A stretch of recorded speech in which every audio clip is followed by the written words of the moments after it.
Hi, welcome to week 3 of Humanitarianism and Violence in Religious Traditions. And we're going to be dealing with Islam for the next 2 weeks. And to begin with, we're going to look at the founding text of this religious tradition, which is the Quran. You'll find the readings ready for you on Moodle, but I thought I would give an introduction about how to read the Quran and what you are looking for. And I should say, first of all, that I really hope this stirs in you the curiosity and desire to read more of the Quran. I think it's a great book. I come back to it all the time in my classes, whether it's my Islam class or my Quran class or other classes like this. I'm always reading the Quran, and I find that I always get more out of it. But I do think it's a text that takes an introduction to know exactly how to approach it and how to read it, and that's what I'm going to try to do. First, a word about the structure of the Quran. The Quran has 114 surahs, and surah is the word that you probably think of for chapter. 114 divisions across the Quran, which sounds like a lot, but you should know that they vary widely in size. So to begin with, there's an opening short surah, but then after that you get the longest surahs. So it's arranged more or less from longest to shortest. So the second and third surahs being the longest, and then by the time you get to the end, they're just very, very short prayers or meditations of one sort or another that are at the conclusion. These surahs go under different names: the Bee, Taha, the Poets, Yasin, the Throngs. Basically, the names aren't a subject matter. They're often rare words or topics that came up in the surah, like the bee or the spider.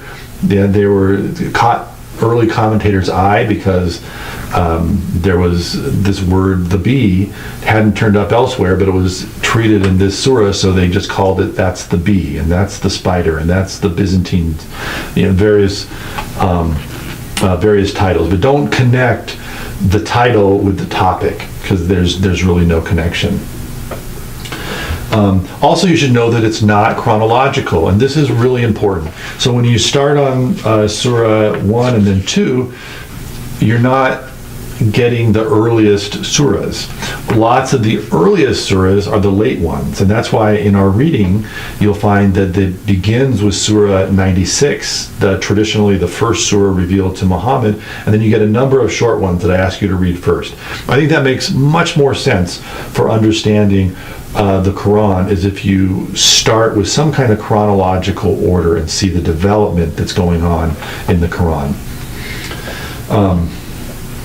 The Quran is unlike the Bible for several reasons. First of all, the Bible is a series of books written by different authors, often over the course of centuries. That's even true of the New Testament. Many different authors, and written over at least the course of a century for the New Testament. The Quran is written by one author, Muhammad. There's really no critical doubt about that. And it was written over a time frame that we can date pretty solidly to 610 AD to 632 AD. So there's about 22 years of ministry for Muhammad, and the entirety of the Quran comes from that period. Okay? Now, just because it's one author and it comes from one time period doesn't mean that it's uniform, though. We do see development in the Quran. I think if we could teleport Muhammad and ask him questions, I think early in his career, he really, he would see himself as a general monotheist, agreeing with Christians and Jews, calling his pagan contemporaries to worship the one true God. By the end of his career, he's realized, as he's been rejected by Christians and Jews, that actually what he's talking about is different than these other religions, and he starts differentiating himself from those traditions and using the word Islam not simply to mean submission, but as a name of this new faith and monotheistic religion that he is preaching. So there's growth in self-conception that happens from the earliest revelation to the later ones. And that leads to another point to be made, that there are two main divisions within the Quran.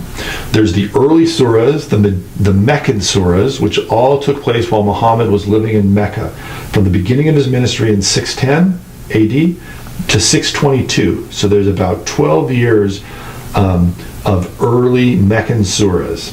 They're growing in length and complexity, but they represent a time when he is a leader of a minority group of believers, really not at home and persecuted by the pagan society that's around them.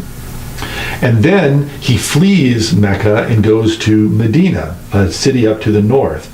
And at that point, he becomes not a beleaguered and persecuted leader, but he becomes a statesman in his own right, with a band of followers, and there's all kinds of new questions that come up at that point. How should we live? What's marriage? What about inheritance? What happens if you die while you're fighting? All kinds of questions that all of a sudden he has to answer, which never came up while he was persecuted in Mecca.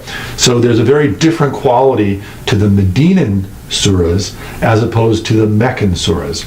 So what you're going to find in the reading are two examples from both of those divisions. The early Meccan surahs, to give you a sense of what those are like, and then sections from the later Medinan surahs. And it also happens to be that a lot of the passages that are often taken, I think you'll see eventually out of context about violence, are all drawn from this Medinan period, where he is openly battling and skirmishing with the Meccans, the pagans in Mecca, who want to destroy his kind of fledgling group of Muslims. And he's calling people to resist and to fight those people in Mecca. So the first half, the Meccan surahs, really contain nothing to speak of about violence or fighting or anything like that. It's only these later Medinan surahs where that becomes necessary. So that leads to, I think, a really important point that you'll see in the other reading called A Moderate Martyr, which is how do you align these two parts of the Quran? Do you say that the Medinan surahs, which talk about fighting and violence, are the ones that trump the earlier ones? Or do you say, no, it's the universal religious message of the early surahs that trump the Medinan surahs, where he's dealing with the kind of contours and details of daily life with this group of believers that's around him?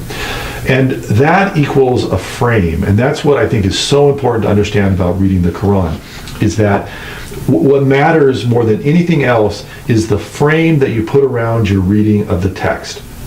If you come at passages about violence and understand them in a historical sense, not as universal calls to arms, but as something that had to be resorted to for this one situation that was going on, but isn't universalized, that leads you to one conclusion.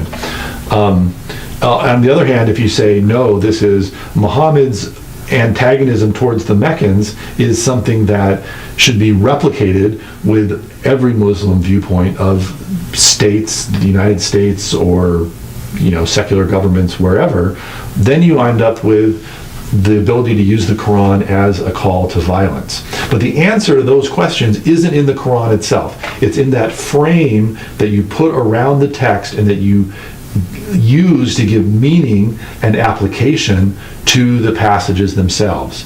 And that is what we're going to be exploring, is how do the frames around text lead you to interpret things in different ways. And you can think about this in the Bible just as well. You can go to passages in Joshua where Joshua is marching the people of Israel into the promised land and burning and destroying Canaanite villages.